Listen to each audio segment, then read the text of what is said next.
In 2022, the Bank of International Settlements reported a notional amount outstanding of more than $490 trillion globally for interest rate derivative products, mostly swaps and swaptions. That's a staggering amount of market risk to deal with for governments, financial and non-financial organizations around the world. Risk sensitivities are a practical way to measure and manage exposure to this risk. We can harness the strength of Python to measure risk and create powerful visualizations to manage it. Introducing Optimal MRM's groundbreaking e-learning course on risk sensitivity using Python. Even if you've never coded before, this course is designed for you.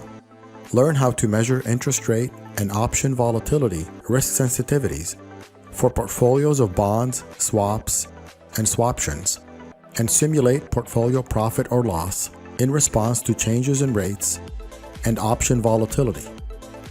Python's rich libraries let you create stunning, interactive graphs that offer unmatched views of risk and help you make informed portfolio decisions.